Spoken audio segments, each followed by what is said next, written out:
الحمد لله وحده والصلاة والسلام على من لا نبي بعده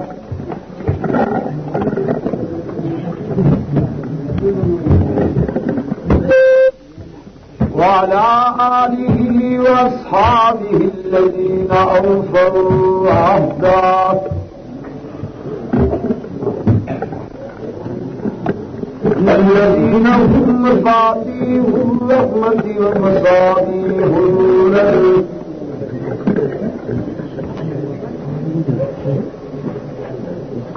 أعوذ بالله من الشيطان الرجيم. بسم الله الرحمن الرحيم.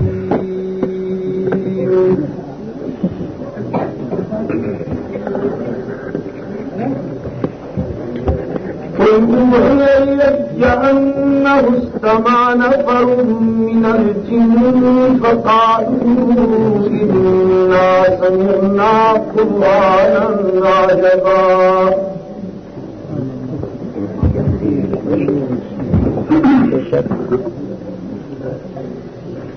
إنا سمعنا قرآنا عجبا يهدي إلى الرشد فآمنا به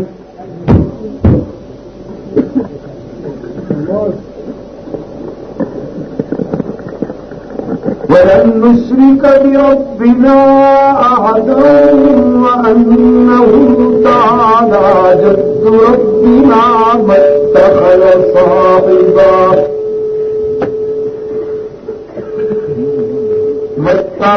صاحبة ولا ولدا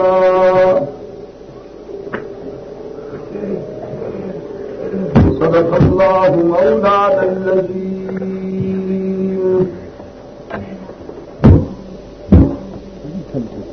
وصدق رسوله النبي الأمي الكريم ونحن على ذلك من الشاهدين والشاكرين والحمد لله رب العالمين.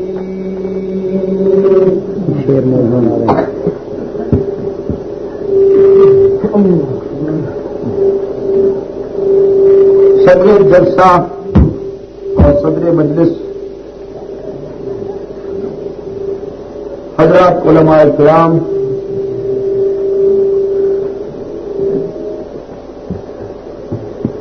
بزرگان محترم اور عزیز دوستوں،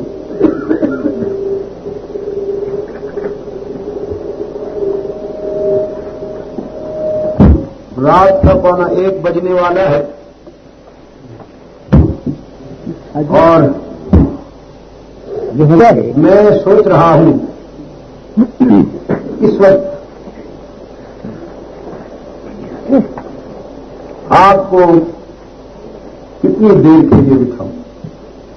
4 بجے تک. بہرحال چونکہ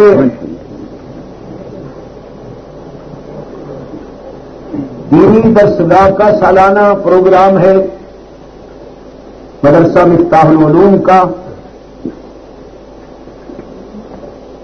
مجھ سے پہلے جو باتیں ہوئیں میرے بزرگوں نے فرمائی ہیں وہ بھی قرآن ہی سے متعلق تھی، اور جو کچھ میں عرض کرنے والا ہوں ویسے یہ آپ کو عرض کر دوں کہ میں درد دل بیان کروں گا. وقت اگرچہ بہت گزر چکا ہے لیکن میں جو بات کہنے والا ہوں انشاءاللہ وہ کہوں گا.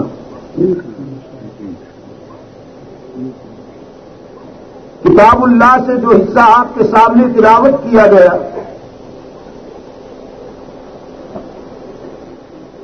اس میں جن جن قوم سے تعلق رکھنے والی ایک جماعت کا تذکرہ ہوا ہے جنہوں نے فخر رسول مولا کل سید ولد آدم امام الانبیاء والمرسلین سرکار دو عالم صلی اللہ علیہ وسلم کی زبان سے قرآن سنا تھا اور قرآن سننے کے بعد جو انہوں نے تبصرہ کیا اللہ نے ان کے تبصرے کو بھی قرآن بنا دیا اور جو ان کا تأثر تھا ریئیکشن تھا قرآن سننے کے بعد اللہ نے اس کا بھی یہاں تذکرہ فرمایا ہے. سرکار دو عالم صلی اللہ علیہ وسلم کی خدمت میں حاضر ہونے سے پہلے یہ جماعت حق و صداقت کی تلاش میں یہودیوں کے پاس گئی, عیسائیوں کے پاس گئی کہ وہ خود کو اہل کتاب کہلاتے تھے اور ان کا دعویٰ تھا کہ ہمارے پاس بھی آفاقی دستور ہے, ہمارے پاس بھی اللہ کی نازل کردہ کتب ہیں, لیکن حق و صداقت کی تلاش میں یہ جماعت جب یہودیوں کے پاس گئی اور ان کی زبان سے ان کا موقف سنا, پھر عیسائیوں کا موقف سنا, تو انہیں اطمینان نہ ہوا اور ان کی جستجو جاری رہی. اطمینان کیوں نہ ہوا؟ اس لیے کہ یہودیوں نے توریت کو بدل دیا تھا, عیسائیوں نے انجیل کو بدل دیا.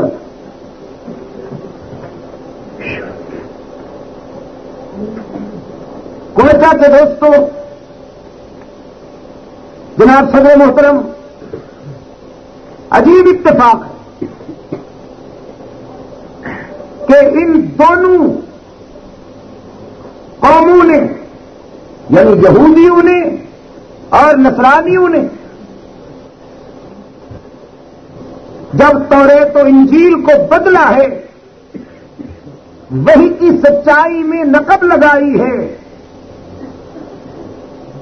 تو طریقہ واردات دونوں کا ایک.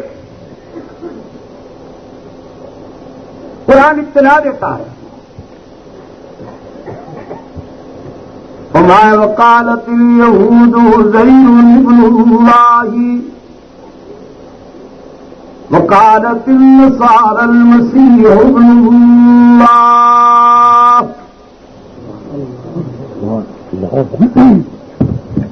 ہوسکار یہودیوں نے جب توریت کو بدلا تو اللہ کے پیغمبر کی بشریت کا انکار کیا, حضرت عزیر کی انسانیت کا انکار کرتے ہوئے یہ موقف اپنایا کہ هو ابن اللہ, وہ خدا کے بیٹے. وقالت النصارى, اور جب نصرانیوں کو تانا ملا ان یہودیوں کی طرف سے کہ تمہارے نبی کا تو بات ہی کوئی نہیں, حضرت عیسیٰ علیہ الصلوۃ والسلام کے بارے میں یہودیوں نے جب یہ بد زبانی کی تو عیسائیوں نے وہی موقف کہ وقالت النصارى المسیح ابن اللہ, انہوں نے کہا ہمارے عیسیٰ علیہ السلام بھی خدا کے بیٹے ہیں.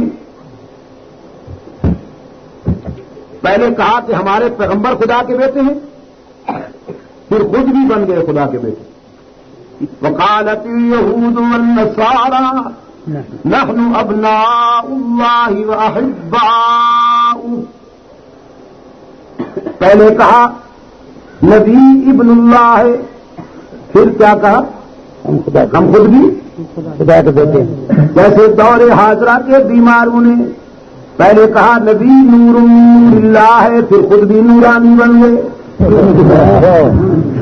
وہی پرانی بیماری۔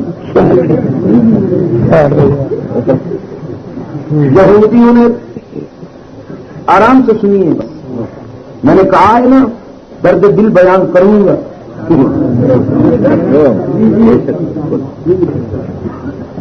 یہودیوں نے توریت کو بدلا، عیسائیوں نے انجیل کو بدلا، اس لیے کہ توریت بدل سکتی تھی، انجیل بدل سکتی تھی، کوئی قرآن کو بدل کے دکھائے تو صحیح۔ قرآن دنیا کی وہ حقیقت ہے کہ قیامت تک نہیں بدلی جا سکے گی، ہر چیز بدلے گی لیکن قرآن نہیں بدلا جائے گا۔ اسے بھی بدلنے کی کوششیں ہوئی اسی انداز پر، اسے بھی بدلنے کی کوششیں ہوئی ہو رہی ہیں، لیکن اللہ کی عظمت کے صدقے جاؤں، جس نے قرآن کو بدلنا چاہا قرآن تو بدلا نہیں، وہ خود بدل گیا، اور اب یوں بدلا کہ اس کی اذانیں حرمین کی اذانوں سے نہیں ملتی، اس کا کلمہ حرمین کے کلموں سے نہیں ملتا، اس کا درود و سلام حرمین کے درود و سلام سے نہیں ملتا۔ قرآن کو بدلنا چاہتا تھا، قرآن تو بدلا نہیں، اپنا حلیہ بدل بیٹھا۔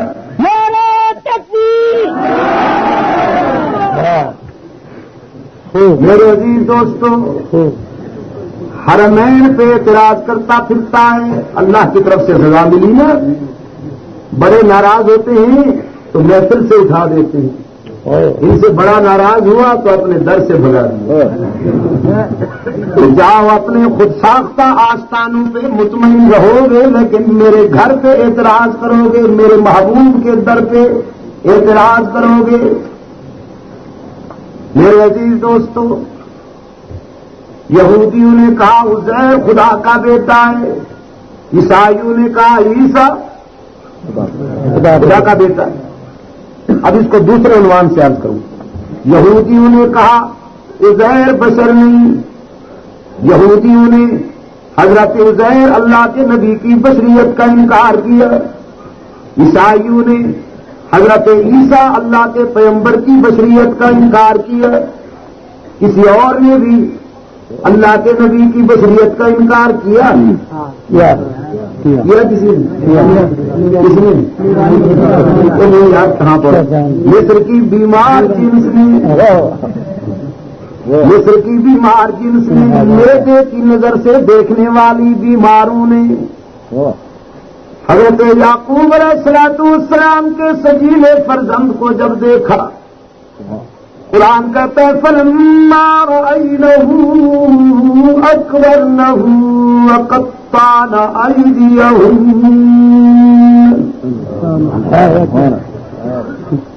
پیغمبر کی بے داغ بشریت کا نظارہ کرتے ہی حواس کھو بیٹھی، ہاتھوں میں چھریاں لیے بیٹھی تھی، وہ اپنے ہاتھوں پہ چلنے لگی، وَقُلْنَا حَاشَ لِلَّهِ مَا هَذَا بَشَرًا،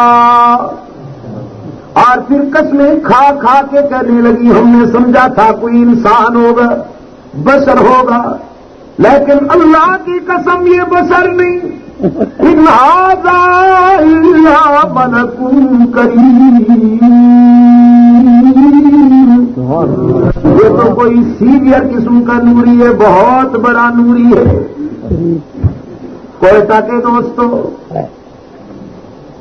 کہنے لگی بشر تو ہم جیسا ہوتا ہے، ایسا بشر نہیں ہوتا۔ پیغمبر کی بے داغ بشریت کو سمجھنے میں جس نے بھی ٹھوکر کھائی، اس لیے کھائی کہ اس نے نبی کی بشریت کو اپنے کردار کے آئینے میں دیکھا، اپنی بشریت کے آئینے میں دیکھا۔ وہ کل کے بیمار ہوں یا آج کے بیمار، سب کو یکساں بیماری لگی، انہوں نے اپنی بشریت اور اپنے کردار کا آئینہ دیکھا تو اپنے جھوٹ نظر آئے، اپنا مکر نظر آیا، اپنی منافقانہ ہیرا پھیری نظر آئی، اپنا ہرجائی پر نظر آیا، اپنی حرام خوری نظر آئی، اپنی دجل و تلبیس نظر آئی، اپنی بدبودار زندگی نظر آئی، تو کہنے لگے بشر تو ہم جیسا ہوتا ہے، نبی بشر نہیں ہوتا۔ اب ان سے کون کہے کہ آپ کو کس احمق نے بشر کہا ہے؟ آپ تو خود غلاف بشر میں خلاف بشر ہیں، آپ تو پلے ہوئے جانور ہیں، انسانی ڈھانچے میں پلے ہوئے جانور، آپ کو کس نے بشر کہا؟ بشر جھوٹا نہیں ہوتا، کوئٹہ کے روشن ضمیروں کبھی نہ بھولیے گا۔ مکار، حرام خور، ہرچائی اور دوسروں کے حقوق مارنے والا، سنگ دل ظالم، قرآن اسے کل انعام کہہ کر بھی چپ نہیں ہوتا، بل ہم عدل کہتا ہے کہ ایسی جنس تو جنگل کے خنازیر سے بھی گئی گزری ہے۔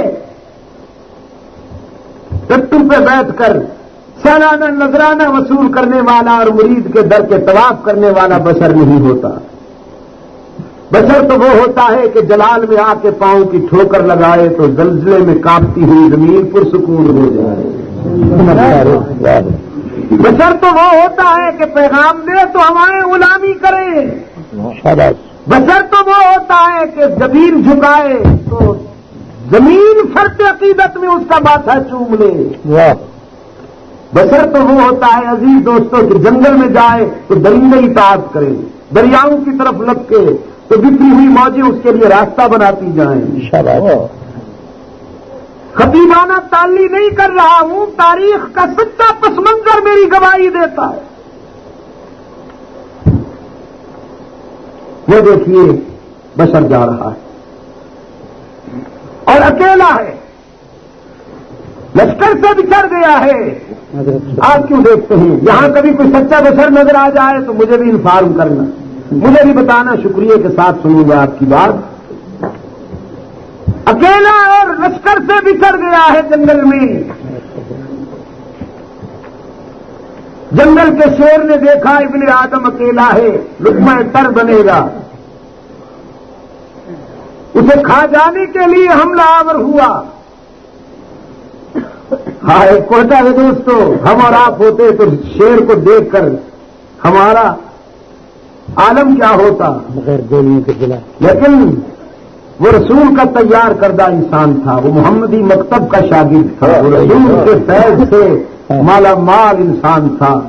اس نے جنگل کے شیر کو دیکھا ہے، شیر کو حملہ آور پایا ہے تو بھاگنے کے بجائے ڈٹ کر کھڑا ہو گیا اور شیر کی آنکھوں میں آنکھیں ڈال کے کہتا ہے تو جنگل کا بادشاہ ہے، میں ضمیر کا بادشاہ ہوں۔ تجھے بتا دینا چاہتا ہوں کہ میں مجاور نہیں ہوں، مجاہد ہوں، میں محمد کا سپاہی ہوں۔ میں تجھ پہ واضح کر دینا چاہتا ہوں کہ میں آستانہ پرست نہیں ہوں، خدا پرست ہوں۔ میری زمین غیر اللہ کے سجدوں کے داغ سے پاک ہے اور میرے دل میں اللہ اور اس کے صحابہ اور اس کے غلاموں کے سوا کسی کی محبت کے لیے کوئی جگہ نہیں ہے۔ میں تجھ سے کوئی نہیں ڈرتا ہوں۔ تو تاریخ کی سچائیاں گواہ ہے کہ وہ شیر درندگی بھول گیا، پالتو کتے کی طرح دم ہلاتا ہوا حضرت سفینہ کے قریب آیا اور سفینہ کے پاؤں سے جسم رگڑتا ہے، اشارہ کرتا ہے کہ اب تم مجھ پہ سوار ہو جاؤ تاکہ میں تجھے اٹھا کے بھاگ جاؤں اور تجھے لشکر سے ملا دوں کہ محمد سے وفا تو نے تو ہم سے ہے۔ بشر ایسے ہوتے ہیں، اب انہیں کیا پتا کہ بشر کیسے ہوتے ہیں، جو مریدوں کے نذرانے کھا کھا کے پل جائیں اور کرولا میں سوار ہی نہ ہو سکیں۔ وہ اقبال نے کیا کہا کہ وہ فریب خوردہ شاہی کے پلا ہو کر کے سو میں، اسے کیا خبر کہ کیا ہے رہو رسم شاہ بازی۔ جوہر کو پہچاننے کے لیے بھی تو جوہری کی نظر چاہیے نا بابو۔ انبیاء کے بعد صدیق اکبر مقام بشر سے آشنا ہے کہ وہ خود بشر ہے۔ فاروق اعظم مقام بشریت سے آشنا ہے کہ وہ خود بشر ہے۔ عثمان بشر ہے، علی المرتضیٰ بشر ہے، طلحہ اور زبیر بشر ہیں، خالد بن ولید بشر ہے، بلال اور سلمان بشر ہیں، ابو ہریرہ بشر ہے، ابن مسعود بشر ہے، عبد الرحمن ابن عوف بشر ہے، سعد ابن ابی وقاص بشر ہے، عمرو ابن عاص بشر ہے، معاویہ بشر ہے. یہ دامن نچوڑ دے تو فرشتے وضو کریں.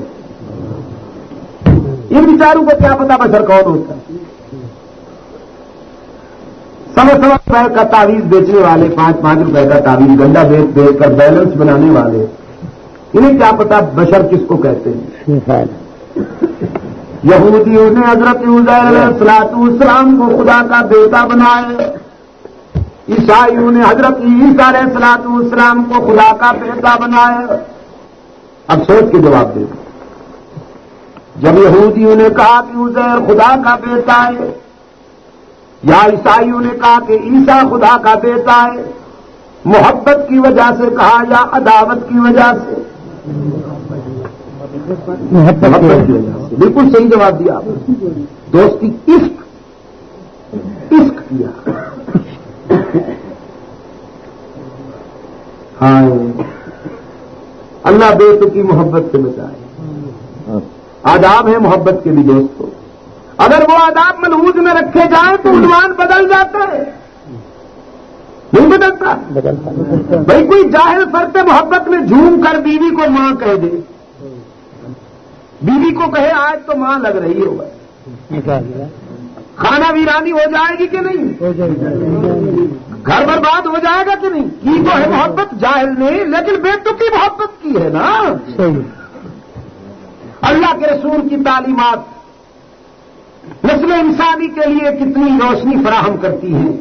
سرکار دو عالم صلی اللہ علیہ وسلم نے اس سلسلے میں بھی آداب نظر فراہم کیے کہ تمہاری آنکھوں کے سامنے تمہاری بیٹی آئے گی، تمہاری بہن آئے گی، تمہاری بیوی آئے گی، تمہاری ماں آئے گی، لیکن آداب مختلف ہیں. جب بیٹی سامنے آئے تو شفقت کی نظر سے دیکھنا چاہیے، جب بہن سامنے آئے تو رحمت کی نظر سے دیکھنا چاہیے، جب بیوی سامنے آئے تو حکومت کی نظر سے دیکھنا چاہیے، اور جب ماں سامنے آئے تو اطاعت کی نظر سے دیکھنا چاہیے. میرے عزیز دوستوں، ان ظالموں نے محبت کی پیغمبروں سے، لیکن بیٹوں کی کہ خدا کا بیٹا بنا دیا. اور خدا کا بیٹا بناتے وقت اتنا بھی خیال نہ آیا انہیں کہ ہم غیر فطری تصور قائم کر رہے ہیں. باپ اور بیٹے کے تعلق میں یہ فطری بات ہے کہ احتیاط ضروری ہے. کبھی بیٹا باپ کا محتاج ہے اور کبھی باپ بیٹے کا محتاج ہے. بچپن میں اولاد والدین کی محتاج اور بڑھاپے میں والدین اولاد کے محتاج. اور خدا نہ کسی کا محتاج تھا نہ ہے اور نہ کبھی ہوگا. سب اسی کے سامنے محتاج ہیں اور وہ سب کا داتا ہے. پھر باپ اور بیٹے کے تعلق میں یہ تصور بھی فطری ہے کہ باپ چاہے کتنا ہی مضبوط اعصاب والا کیوں نہ ہو، لیکن وہ بیٹے کے تقاضوں کے سامنے مجبور ہو سکتا ہے. مجبور ہو سکتا ہے. اور خدا اس کو کوئی مجبور نہیں کر سکتا. اس نے واضح کر دیا کہ میں اپنی مشیت کے مطابق فیصلے کیا کرتا ہوں. فرمایا ان اللہ یفعل ما یرید. ایک اور مقام پہ فرمایا لا تبدیل لکلمات اللہ. خدا کو کون مجبور کرے گا؟ اللہ کے دین کے لیے 950 سال پتھر کھانے والا مجاہد، جس نے شرک کی اندھیری رات میں توحید کے چراغ جلائے، 950 سال باطل کے مظالم کا مقابلہ کیا. حضرت نوح علیہ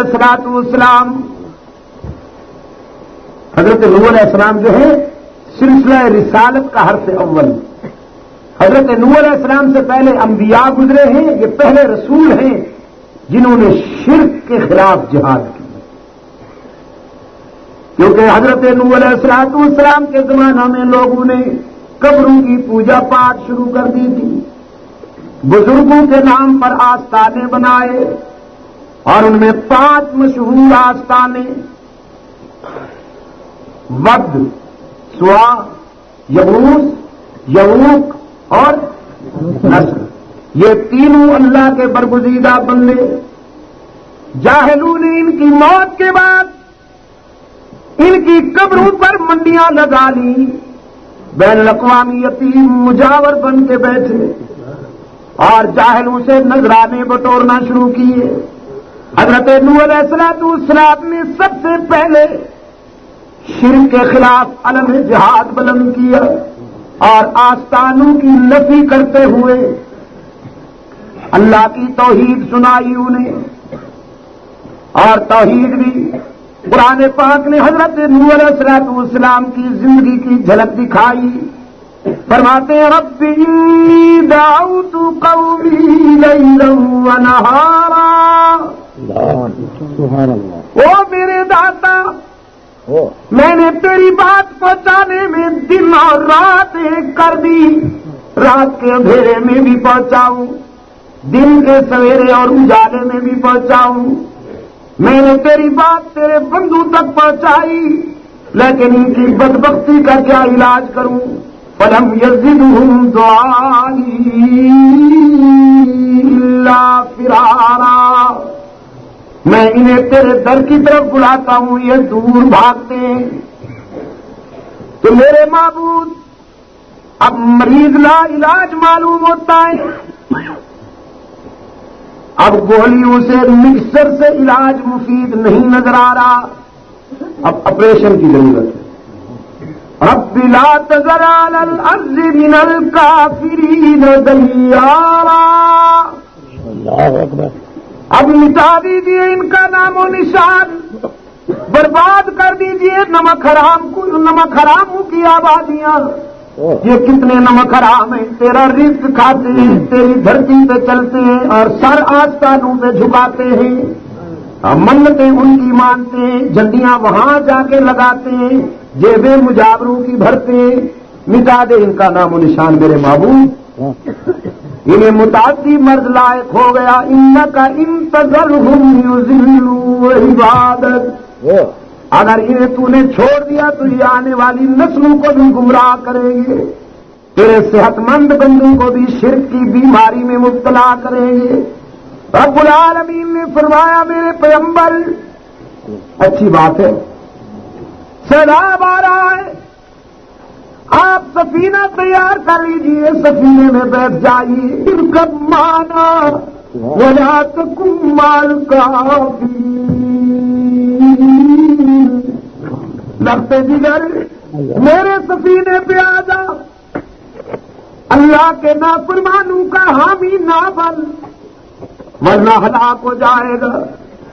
بد نصیب بیٹے نے کہا سآوی الی جبل یعصمنی من الماء، آپ مجھے سیلاب سے کیوں ڈراتے ہیں؟ پانی تو ہمیشہ نشیب میں چلتا ہے، میں بلندیوں والا ہوں، پہاڑ پہ چل جاؤں گا۔ تو پھر اپنے خدا سے کہنا پانی وہاں بھیج کے دکھائے۔ روشن ضمیر پیغمبر نے فرمایا لا عاصم اليوم من امر اللہ الا من رحم، آج کا پانی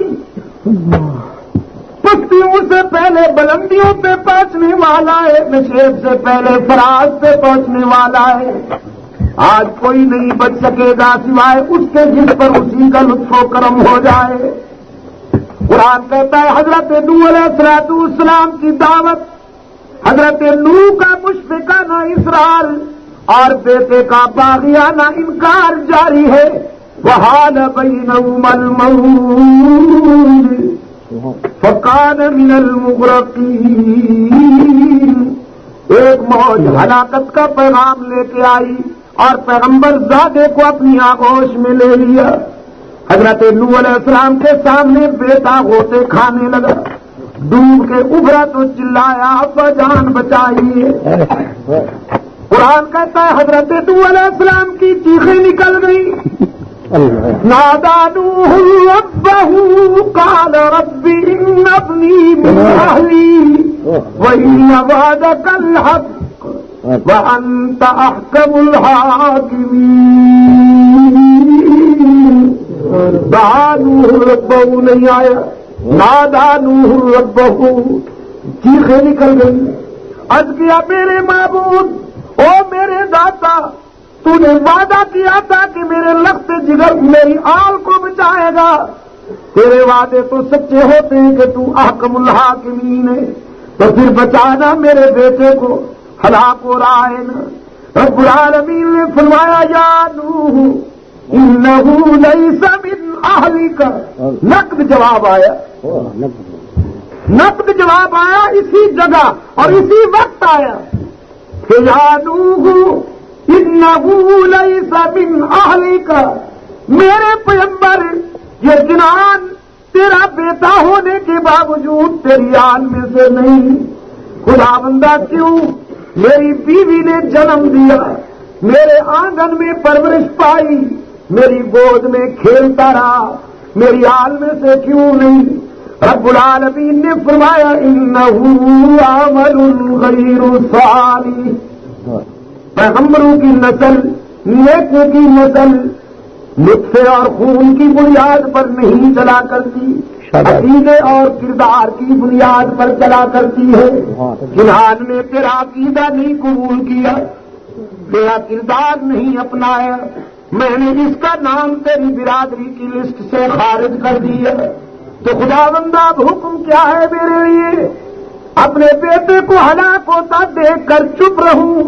رب العالمین نے فرمایا لا تسألنی ما لیس لک بہ علم، جس راز کا پتہ نہیں، لب کشائی کی بھی اجازت نہیں، چپ رہیے اور دیکھتے رہیے، دیکھتے رہیے کہ میں مشرکوں کا کیا انجام کرتا ہوں۔ لیکن خدا بندہ خونی تعلق جو ہوا، پدری دنیا میں ہلچل مچی ہوئی ہے، رب کائنات کی طرف سے جلال میں ڈوبا ہوا جواب آیا، میرے پیغمبر تیری پدری محبت کی بات ہے تو میری بھی تو غیرت کی بات ہے۔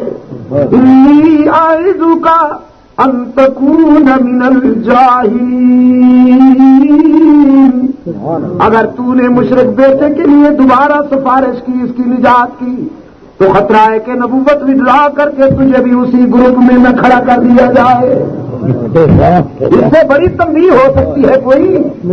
اس سے بڑی تنبیہ اللہ کی طرف سے کیا ہو سکتی ہے پیغمبر کے لیے؟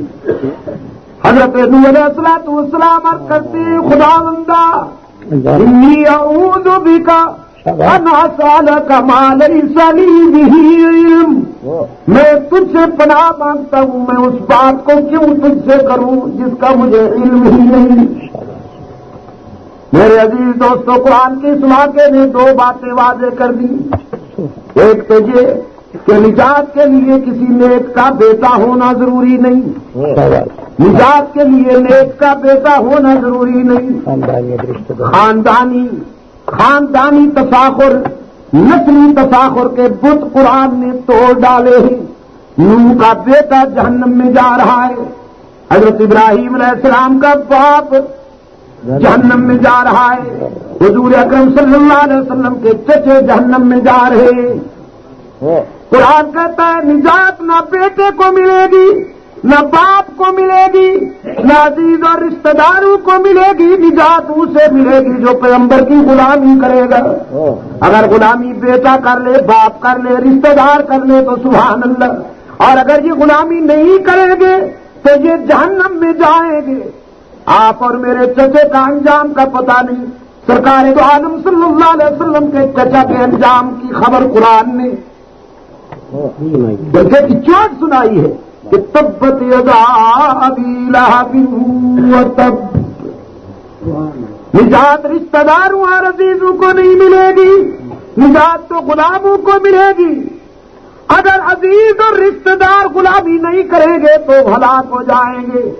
اور ادھر دیکھیے حبشے کا سیاہ فام غریب الوطن غلامی کرتا ہے تو یہ عروج ملتا ہے کہ فرش پہ چلتا ہے، جوتوں کی آواز جنت میں سنائی دیتی ہے۔ ایک تو یہ بات، اور یہ مسئلہ قرآن پاک نے حل کر دیا، اور دوسرا مسئلہ قرآن کریم نے یہ حل کر دیا کہ اللہ کو کوئی مجبور نہیں کر سکتا، خدا سے کوئی بات منوا نہیں سکتا، وہ مان لے تو اس کی مرضی اور اس کی رحمت، مانتا ہے، جب مانتا ہے تو اس طرح مانتا ہے کہ مانگنے والے کو حیران کر دے گا۔ مانگنے والے نے مانگا، بڑھاپے کے عالم میں، ضعیفی کے عالم میں، حضرت زکریا علیہ السلام آتے جناب مریم کے پاس۔ قرآن کہتا ہے فلما دخل علیہا زکریا المحراب وجد عندها رزقا۔ حضرت زکریا علیہ السلام تشریف لائے ہیں حجرہ مریم میں، آ کے دیکھتے ہیں سردیوں میں تازہ کھجوریں رکھی ہیں، سردیوں میں تازہ کھجوریں یا شدید سردیوں میں تازہ آم۔ کولڈ اسٹوریج کا زمانہ تو تھا نہیں نا میرے دوستو۔ جناب زکریا علیہ السلام فرماتے ہیں انا لکی ھذا، بیٹی یہ کہاں سے آ گئے پھل؟ حضرت مریم جھوم کے جواب دیتی ہیں ہوا من عند اللہ، یہ اللہ کی طرف سے ہے اور کہاں سے؟ نہ ہوا نا پاکستان کا کوئی جاہل مریض، ورنہ جھوم کے کہتا جی بس ساری مہربانی آپ کی، آپ کی مہربانی ہے، آپ کا فیض ہے۔ لیکن وہ مریم تھی، پیغمبر کو بھی نہیں کہتی کہ یہ آپ کی مہربانی ہے، حضرت زکریا کو بھی نہیں کہتی کہ یہ آپ کا فیض ہے، صاف کہتی ہے ہوا من عند اللہ، یہ میرے اللہ کا کرم ہے۔ حضرت زکریا علیہ السلام فرماتے ہیں بیٹی میں بھی جانتا ہوں کہ وہی رزاق ہے، لیکن وہ ذرا اصول بنائے ہیں رزق کے، اس میں موسم میں پھل ملتے ہیں، ان کا تو موسم نہیں ہے، پھل بے موسم کہاں سے آ گئے؟ جناب مریم علیہ السلام فرماتی ہیں ان اللہ یرزق من یشاء بغیر حساب، وہ جب دینے پہ آتا ہے تو موسم کو بھی نہیں دیکھتا، حساب بھی نہیں کرتا، بے حساب دیتا ہے، بے موسم عطا کرتا ہے۔ قرآن کریم نے فرمایا ہنالکا۔ اب جناب زکریا کے دل و نگاہ میں خفتہ آرزو بے قرار ہو گئی، سوئی ہوئی تمنا بے قرار ہو گئی۔ دعا زکریا ربا، التجا کی میرے ذات حبلی من لدنک ذریۃ طیبہ انک سمیع الدعاء۔ شدید سردیوں میں مریم کو بے موسم پھل دینے والے مشکل کشا مختار کل اپنے بوڑھے زکریا کو بڑھاپے میں پاکیزہ اولاد بھی عطا کر آج تک التجا نہیں کی تھی، آج التجا کی ہے تو اس وقت تک چپ نہیں کروں گا جب تک جواب نہیں آئے گا۔ رب العالمین نے حکم دیا جبرائیل کو آج اکیلے مت جاؤ، میرے پیغمبر کے سامنے فرشتوں کا ایک وفد لے کے جاؤ اور جلدی جاؤ، زکریا کی دعائیں اور التجائیں ختم نہ ہونے پائیں کہ میری طرف سے خوشخبری پہلے پہنچ جائے۔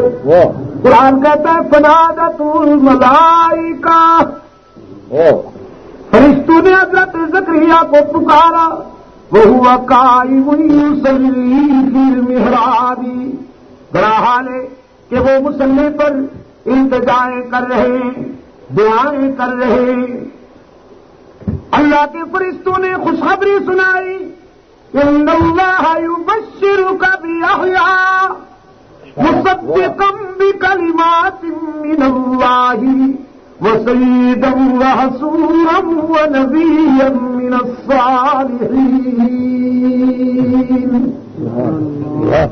بیٹے کی خوشخبری قبول کیجئے زکریا، اللہ نے آپ کی دعا کو شرف قبولیت سے نوازا ہے۔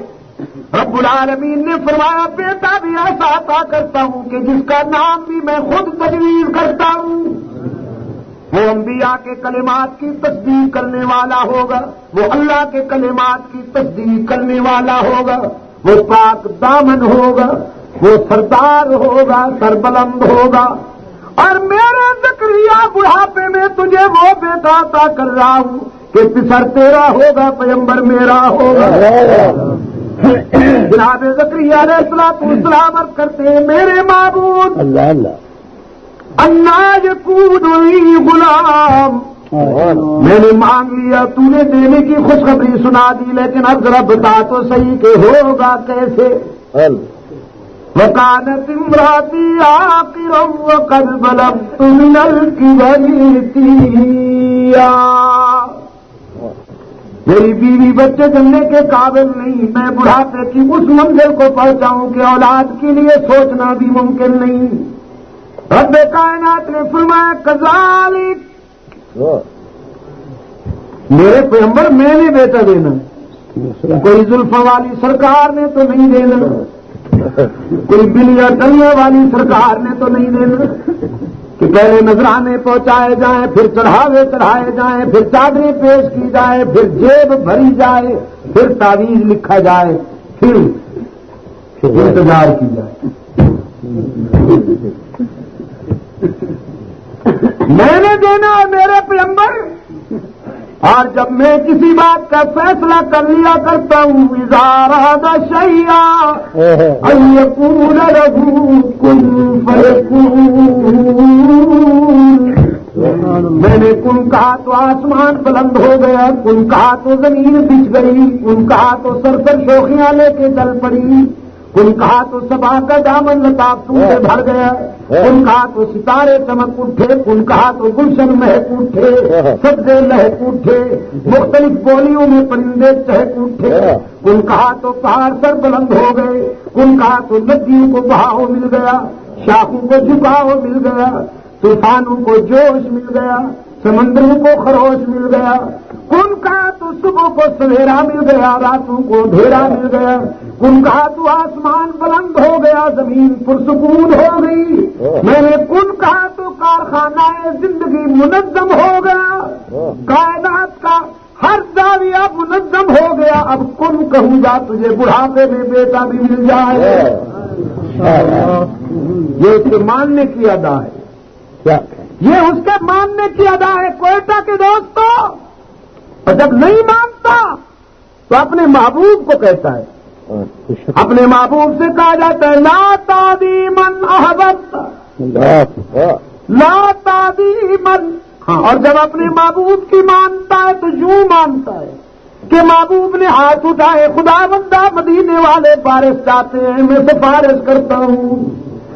اب تعالیٰ نے حکم دیا بادلوں کے قافلے جلدی جلدی لے جاؤ، جلدی جلدی لے جاؤ، میرے محبوب نے ہاتھ اٹھائے ہوئے ہیں، یہ ہاتھ چہرے پہ نہ پھرنے پائیں کہ بارش کی بوندیں پہلے پہنچ جائیں۔ صحابہ کرام فرماتے ہیں ابھی دعائیں جاری تھیں کہ بلا تمہید آسمان سے موتی برسنا شروع ہو گئے۔ جب ماننے پہ آتا ہے تو اپنے محبوب کی بھی یوں مانتا ہے کہ حافظ الحدیث ابو ہریرہ نے التجا کی، خدا اللہ کے محبوب میری پوری والدہ مشرکہ ہے، ابھی تک ایمان نہیں لائی، دعا کیجیے کہ اللہ اس کے دل و نگاہ کو رشد و ہدایت کے سلیرو سے معمور کر دے۔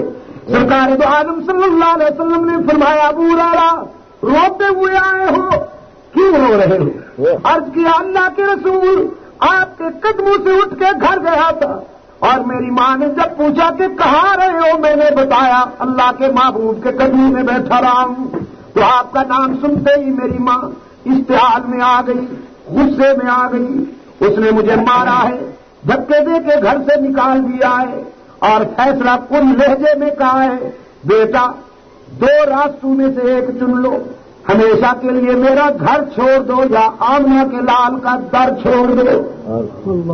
سرکار دو عالم صلی اللہ علیہ وسلم نے فرمایا پھر تو نے کیا فیصلہ کیا؟ ابو ہریرہ نے عرض کیا اللہ کے رسول عقل و خرد کو چھو نہ سکا وہ تمام عمر، جادو تیری نگاہ کا جس پر بھی چل گیا، میں نے ماں سے کہہ دیا ہے ساری کائنات کو چھوڑ دوں گا لیکن رحمت عالم کے قدموں سے جدا ہونا ممکن نہیں ہے۔ تو بس میری والدہ سخت ناراض ہو گئی ہے، اور اب آپ کی خدمت میں آیا ہوں کہ آپ اللہ کے حضور التجا کریں کہ میری بوڑھی والدہ موت سے پہلے ہدایت آشنا ہو جائے۔ سرکار دو عالم صلی اللہ علیہ وسلم نے ہاتھ اٹھائے، فرمایا اللہم اہدی ام ابی ہریرہ، میرے دادا میں سفارش کرتا ہوں کہ ابو ہریرہ کی والدہ کو ہدایت عطا کر۔ حضور کے ہاتھ اٹھے، ابو ہریرہ دوڑتا ہے گھر کی طرف، کسی نے پوچھا ابو ہریرہ کیوں بھاگتے ہو؟ کہنے لگا آقا دعا کر رہے ہیں، میں دیکھنا چاہتا ہوں، پہلے میں پہنچتا ہوں یا حضور کی دعا پہنچتی ہے؟ گھر میں جاتا ہے، دستک دیتا ہے تو اندر سے آواز آتی ہے من بالباب، کون ہے؟ ابو ہریرہ فرماتے ہیں ماں جی تیرا بیٹا پھر آیا ہے، دروازہ کھولیے، تیرے بوڑھے ہاتھوں میں مارنے کی طاقت ہے تو میرا سر ایک مرتبہ پھر حاضر ہے۔ ماں کہتی ہے بیٹا کچھ دیر بعد دروازہ کھلے گا، ذرا انتظار کرنا ہوگا۔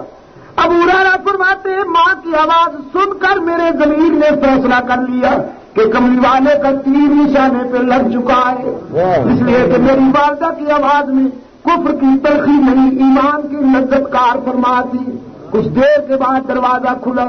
ابو ہریرہ فرماتے ہیں میں نے غور سے دیکھا میری والدہ کے چہرے پر ایمان کا سورج طلوع ہو چکا تھا، اس کے سفید بالوں سے پانی کے قطرے تسبیح کے دانوں کی طرح گر رہے تھے۔ میں نے پوچھا ماں جی دروازہ کیوں دیر سے کھولا؟ کہنے لگی تیرے آنے سے کچھ دیر پہلے میرے جذبات پہ ضرب پڑی، میرے ضمیر پہ چوٹ لگی اور میں نے فیصلہ کیا وہ دل کی ملعون ہے جو آمنہ کے لال قدموں سے دور گزر رہی ہے۔ میں نے سوچا میرا بیٹا جوانی میں رشد و ہدایت کی منزل پا گیا، میں بڑھاپے میں شرک کے اندھیروں میں نے نہا کر اپنے جسم کی عبادت تو دھو ڈالی ہے، اب جلدی سے محبوب کبریا کے قدموں تک پہنچا دے تاکہ وہ توحید کے آب حیات سے میرے دل و نگاہ کو بھی صاف کر دے۔ یہ مانتا ہے، اور جب نہیں مانتا تو یہی محبوب عرض کرتا ہے خدا بندہ میرا چچا مر رہا ہے لیکن ہدایت قبول نہیں کرتا، ایمان نہیں لاتا میری نبوت پر، تیری الوہیت پر، تو خدا بندہ کرم کر اسے توفیق دے لے۔ رب العالمین نے فرمایا لا تہدی من احببت ولکن اللہ یہدی من یشاء۔ او میرے محبوب ہدایت دینا آپ کے بس میں نہیں، یہ میرے اپنے اختیار کی بات ہے۔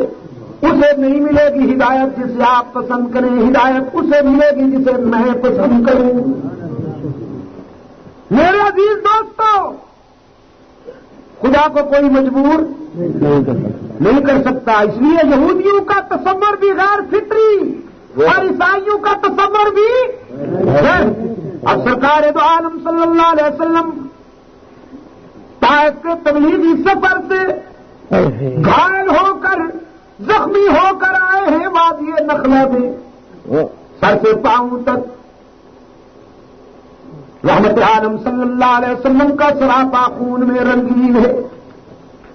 طائف کے ظالم مکینوں کی سنگباری میں محبوب کبریا زخمی ہیں اور اسی حالت میں محو تلاوت رات کا سناٹا ہے، وادی نخلا کا سکوت ہے، کھجوریں سر اٹھائے کھڑی ہیں اور آمنہ کا لال سر جھکائے کھڑا ہے۔ کچھ کہہ تو گیا ہوں، کچھ کہہ تو گیا ہوں۔ کھجوریں سر اٹھائے کھڑی ہیں اور آمنہ کا لال سر جھکائے کھڑا ہے، زبان پہ قرآن کے ترانے مچل رہے ہیں۔ رب کائنات نے فرمایا لقد صرفنا الیک نفرا من الجن یستمعون القرآن۔ ہم نے جنوں کی اس جماعت کو آپ کی طرف بھیج دیا جنہوں نے یہودیوں سے توریت سنی تھی، عیسائیوں سے انجیل سنی تھی لیکن اطمینان نہ ہوا تھا۔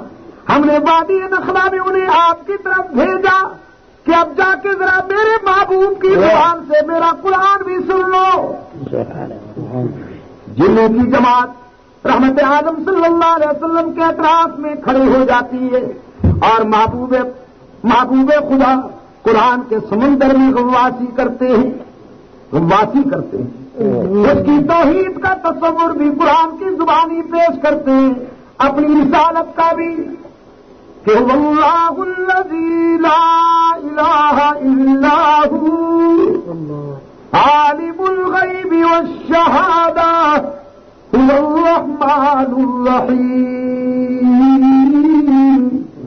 ھو اللہ الذی لا الہ الا ھو الملک القدوس السلام المؤمن المہیمن العزیز الجبار المتکبر سبحان اللہ عما یشرکون۔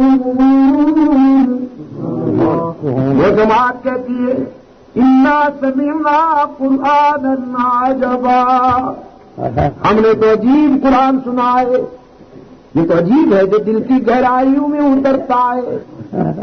باقی ساری باتیں، باقی سارے کلام دماغ کو متاثر کرتے ہیں، قرآن کا یہ دائمی اعجاز ہے کہ یہ دل کی گہرائیوں میں اترتا ہے۔ کہتے سمینا قرآن عجبا، ہم نے قرآن سنا جو عجیب ہے۔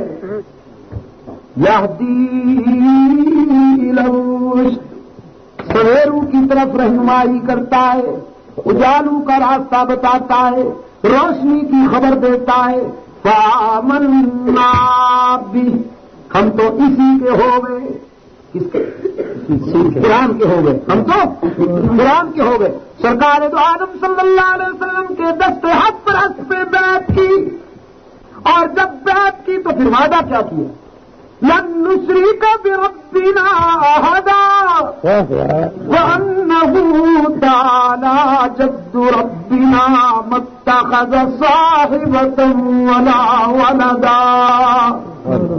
حبیب کبریا کے ہاتھ پہ ہاتھ رکھ کے وعدہ کیا، اللہ کے محبوب ہمیں قرآن نے صحیح راستہ دکھا دیا، اب ہم قرآن کے ہو گئے تو وعدہ کرتے ہیں کہ اس کے ساتھ کسی کو شریک نہیں بنائیں گے۔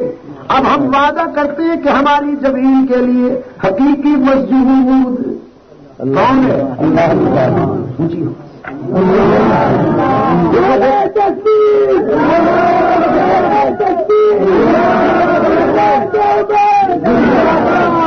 گھڑی 1:30 بجا رہی ہے۔ اللہ کی خصوصی رحمت اس وقت فرش والوں کی طرف متوجہ ہوتی ہے، اللہ کی خصوصی رحمت فرش والوں کی طرف متوجہ ہوتی ہے، اور یہ وقت پا لینے کے لیے بہت لوگ ترستے ہیں۔ اہل نظر اسی وقت اٹھا کرتے ہیں اور دل کی دنیا کو آباد کیا کرتے ہیں۔ تو آج تو ذرا دل کی دنیا سے کہہ دو کہ ہماری دل کی دنیا سے آواز دے دو کہ ہماری جبین کے لیے سچا مسجود اللہ بھول گئے ہو۔ 1 سال کا فاصلہ ہوا تو بھول گئے، اور میں نے جو وعدہ لیا تھا حشر تک کا، ہماری جبینوں کے لیے حقیقی مسجود کیونکہ بات بیمار کہتے ہیں اللہ بھی، ہم بھی اور اللہ بھی۔ ہمیں سجدہ کرو تعظیم والا، اس کا سجدہ عبادت والا، یہ ڈھکوسلا بنا رکھا ہے نا اجمی فنکاروں نے، اجمی فنکاروں نے۔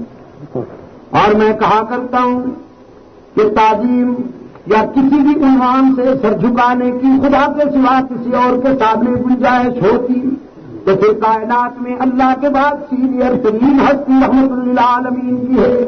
حضور اکرم صلی اللہ علیہ وسلم کے سامنے صحابہ سر جھکاتے، لیکن جھکائے سرکار دو عالم صلی اللہ علیہ وسلم کی خدمت میں صحابہ نے درخواست کی، اللہ کے محبوب عرب سوسائٹی میں ہم دیکھتے ہیں کہ وڈیروں کے سامنے ان کی رعایا، ان کے خدام، ان کے نوکر تعظیماً انہیں سر جھکا کے ملتے ہیں۔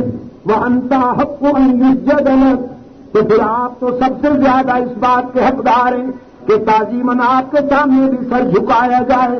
ہمیں اجازت دیجیے کہ ہم بھی آپ کے سامنے سر جھکایا کریں۔ کمی والے نے فرمایا لو كنت آمر احدا ان يسجد لأحد، اللہ اکبر۔ سرکار دو عالم صلی اللہ علیہ وسلم کی زبان اقدس سے نکلا ہوا ہر لفظ، ہر حرف موتی کی طرح ہے۔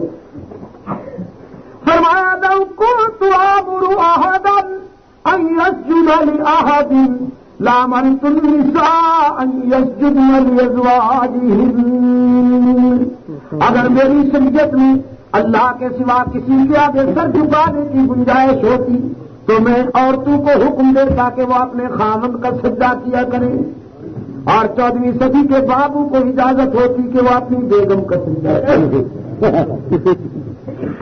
لیکن رحمت اعظم صلی اللہ علیہ وسلم نے فرمایا بیوی خاوند کا سجدہ نہیں کر سکتی، شاگرد استاد کا سجدہ نہیں کر سکتا، رعایا حاکم کا سجدہ نہیں کر سکتی، اولاد والدین کا سجدہ نہیں کر سکتی، چھوٹے سارے رشتے امتی نبی کا سجدہ نہیں کر سکتا، صدیق اکبر جیسا سچا چاہنے والا رحمت عالم صلی اللہ علیہ وسلم کا سجدہ نہیں کر سکتا۔ اس لیے ہو جس میں عبادت کا دھوکہ مخلوق کی وہ تعظیم نہ کر، ہو جس میں عبادت کا دھوکہ مخلوق کی وہ تعظیم نہ کر، جو خاص خدا کا حصہ ہے بندوں میں اسے تقسیم نہ کر۔